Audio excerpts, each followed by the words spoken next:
उमेश शेंडे जी का वर्धा से सवाल है। उनके एक्चुअली कई सवाल है, 3-4 सवाल हैं। उनको मैं एक साथ जोड़कर आपको पूछ रहा हूँ कि जी। भारत देश को जाना जाता है पूरे विश्व में गौतम बुद्ध जी के नाम से और सम्राट अशोक के नाम से, जिन्होंने बुद्ध धर्म सारे दुनिया में फैलाया या उसका प्रचार किया। पर इन ये दोनों ही नाम आज भारत में गर्व से नहीं लिए जाते, ऐसा लगता है, तो ऐसा क्यों? भगवान गौतम बुद्ध की ऐसा माना जाता है कि 84,000 मूर्तियां और बौद्ध मठ भारत देश में से मिटाए गए, ऐसा एक पूरा विचार है या ऐसा माना जाता है। तो इसमें कितनी सच्चाई है?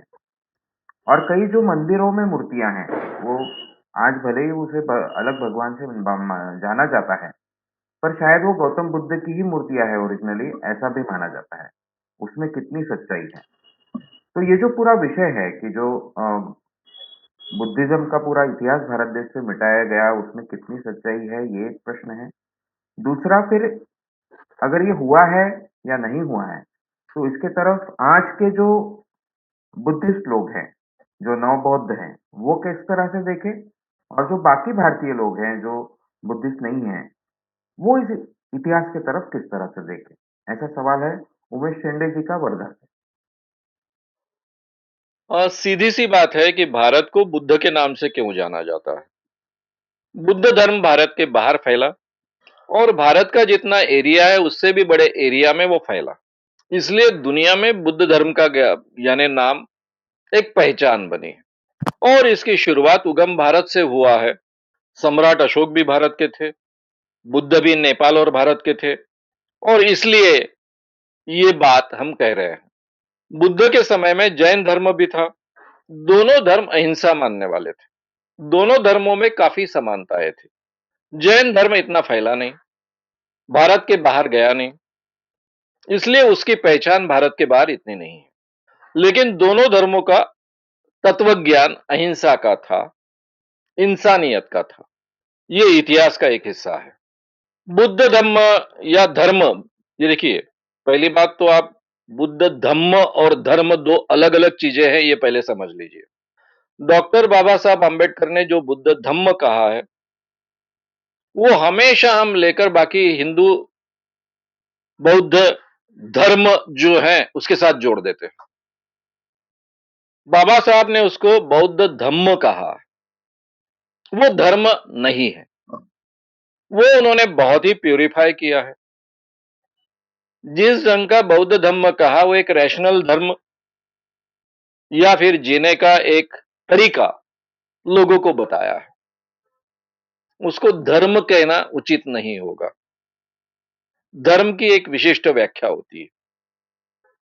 इस दुनिया के पहले जो धर्म है उसमें से बौद्ध धर्म माना जाता है। जैन धर्म, बौद्ध धर्म ये पैरेलल थे। उसके पहले शायद यहूदी धर्म था। शायद ये शब्द का मैं उपयोग कर रहा हूं क्योंकि उसके बारे में 100% निश्चित ही नहीं है, इसलिए। तो ये जो धर्म है, उनका जो तत्व ज्ञान है और वो तत्व ज्ञान के आधार पर जो बातें पूरे दुनिया में फैली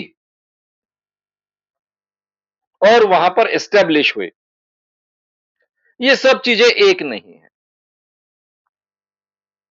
जो बुद्ध धर्म अहिंसा के आधार पर खड़ा हुआ, अशोका ने अहिंसा के लिए ही उसको स्वीकारा और उसको पूरी दुनिया में फैलाया। उसी बुद्ध धर्म के अनुयायियों ने आगे चलकर बड़े पैमाने पर कत्लेआम किए। ये भी दुनिया का इतिहास है। इसमें कोई धर्म अपवाद नहीं। सभी धर्मों के बारे में ये हुआ है। भारत में शायद ये कत्लेआम कम हुआ, लेकिन ऐसा माना जाता है कि 20वीं शताब्दी में, दूसरी या पहली शताब्दी में बड़े पैमाने पर बचे खुचे यहां पर जो भी बौद्ध भिक्खु थे, उनका बड़े कत्लेआम हुआ है भारत में। उसके अभी ऐतिहासिक प्रमाण है नहीं है, इसके बारे में काफी चर्चाएं हो सकती है, लेकिन ऐसे कुछ प्रमाण मिलते हैं। रहा सवाल यहाँ पर जो मूर्तियां हैं, वो पहले से बुद्ध धर्म की थी या फिर बुद्ध की थी और फिर उसका रूपांतरण बाकी भगवानों की मूर्तियों में किया गया है। जैसे पंढरपुर की मूर्ति के बारे में कहा जाता है, बाकी मूर्तियों के बारे में कहा जाता है। मुझे लगता है ये बहस में कोई ज्यादा मतलब नहीं। इतिहास में पहले क्या था, आज क्या है, इस झंझट में हम पड़ेंगे तो इंसान इंसान ही नहीं बचेगा। ये जो शुरू है ना बाबरी मस्जिद ढहाना, उसके परिणाम तो देश पूरा भुगत रहा है आज। 400 साल पहले वहां पर राम जन्मभूमि थी, उसको उद्ध्वस्त कर कर वहां पर बाबरी मस्जिद बनाई गई। फिर हम उसको ढा देंगे, ढाया और पूरे देश में कत्लेआम हुआ, जो लगातार चलता रहा। तो इस ढंग की चीजें अगर हम बार बार हम इतिहास के खंडरों से निकालेंगे तो इंसान का जीना दुभर हो जाएगा। इंसान इंसान कर कर जी नहीं पाएगा। इसलिए मुझे लगता है इन चीजों को हमने ज्यादा महत्व नहीं देना चाहिए। कम से कम जो लोग चाहते हैं कि इंसान ने इंसान की तरह जीना चाहिए, इंसानियत के साथ जीना चाहिए, अहिंसा का तत्वज्ञान सबसे बड़ा तत्वज्ञान है, ऐसा मानने वाले जो लोग हैं, कम से कम उन्होंने तो भी यहाँ ध्यान रखना चाहिए।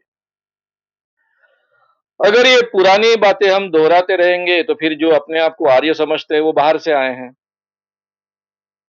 यहाँ आकर उन्होंने पूरे देश पर कब्जा किया है। डॉक्टर बाबा साहब आम्बेडकर ने जो बातें रखी है, उसी के आधार पर हम कह सकते हैं कि आर्यों ने यहाँ पर जो लोग थे, उनको शूद्र बना दिया और फिर पूरा देश कब्जे में ले लिया। तो इन लोगों को अभी उठाकर बाहर फेंकना चाहिए। तो जो लोग बाबरी मस्जिद ढहाने का समर्थन करते हैं, उन्हीं लोगों को बाहर फेंकना पड़ेगा। कब तक ये करते रहेंगे? ये लड़ाइयाँ कब तक चलते रहेगी? 2000 साल पहले का हम काल अपना माने, 400 साल पहले का अपना माने या 5000 साल पहले अपना माने। मुझे लगता है इस सब झंझटों से हमने बाहर आना चाहिए। ये जो वाक्य होता है कि जिसे अपने इतिहास का अभिमान नहीं होता है, वो राष्ट्र कभी अपनी प्रगति नहीं करता है, ये वाक्य उतना सच नहीं है। अगर हम अपने इतिहास का अभिमान रखेंगे, तो आज का हमारा संविधान हम कभी स्वीकार नहीं पाएंगे, क्योंकि हमारे देश में कभी भी इक्वालिटी नहीं थी, ना आर्थिक समानता थी, ना कभी सामाजिक समता थी, ना हमारे देश में कभी लिबर्टी थी। विचारों का आदान प्रदान कुछ ऊंचे वर्ग के लोगों के स्वतंत्रता की वो बात थी। ब्राह्मणों के अलावा किसी और को स्वतंत्रता नहीं थी विचार रखने की, ना पढ़ने की स्वतंत्रता थी, ना अध्ययन करने की स्वतंत्रता थी, ना ही हमारे पास में कोई न्याय की व्यवस्था थी। जात पंचायत के नाम पर जो न्याय व्यवस्था थी, वो बहुत अन्यायकारक भी थी। इसलिए ये जो कॉन्स्टिट्यूशन के माध्यम से आज जो हमें देश मिला है, जो हमें इंसान कर कर अधिकार मिले हैं, ये अधिकार इतने महत्वपूर्ण हैं कि पहले हमारे जिंदगी में, हमारे देश की जिंदगी में कभी थे नहीं। हमें पहली बार मिले। उनका हमने सही मायने में संवर्धन करना चाहिए, जतन करना चाहिए, उनको बढ़ावा देना चाहिए। ना कि पुरानी बातें निकाल निकाल कर उसे कुरेदते बैठना चाहिए। अब ये हमको समानताएं क्यों मिलती है? उसका कारण ही ऐसा है कि पहले जो कारीगर थे, भाई बुद्ध की मूर्तियां बनाने वाले भी कारीगर सेम हो सकते हैं। वही कारीगर महावीर की मूर्तियां बनाने वाले भी हो सकते हैं और वही कारीगर पंढरपुर के विठल की मूर्ति बनाने वाले भी हो सकते हैं। कारीगर तो अपनी कल्पना के अनुसार मूर्ति बनाएंगे ना, तो आपको ये सिमिलैरिटीज हर जगह मिलेगी। आपको बिल्डिंग्स में मिलेगी, मूर्तियों में मिलेगी, कई जगह मिलेगी। उसके आधार पर ये मूर्ति अमुक-अमुक धर्म की है और ये अमुक-अमुक धर्म की है, इसे निश्चित ही हम नहीं कर सकते हैं। उतने भेद उस ज़माने में थे नहीं। भारत की दूसरी अच्छी बात रही है, चाहे उतनी बाकी की कुछ भी बुरी बातें हो, इक्वालिटी ना हो, लिबर्टी ना हो, जस्टिस ना हो, लेकिन यह फ्रेटर्निटी काफ़ी अच्छी थी। अलग-अलग धर्मों के लोग साथ में रहते थे। एक-दूसरे के साथ में अच्छा उनका आदान-प्रदान था और इसलिए काफ़ी कला के क्षेत्र में आपको सिमिलैरिटीज़ मिलना संभव है। इस ढंग से हमने इस बात को सोचना चाहिए। एक तबका हमारे देश में पुरानी बातें ढूँढ-ढूँढ कर पूरे समाज को अस्वस्थ कर रहा है, पूरे समाज को विभाजित कर रहा है, एक सांप्रदायिक वातावरण निर्माण कर रहा है। वही बात कम से कम अहिंसा मानने वाले और शांति का संदेश पूरे दुनिया में पहुँचाने वाले हम लोगों ने नहीं करना चाहिए। इतना ही मैं यहाँ कहूँगा। बाकी सत्य-असत्य के झंझट में हम पड़ेंगे, तो मुझे लगता है हम बहुत कुछ ऐसी चीज़ें कुरे देंगे कि जिससे हमारी इंसानियत और हम इंसान तहस-नहस हो जाएँगे।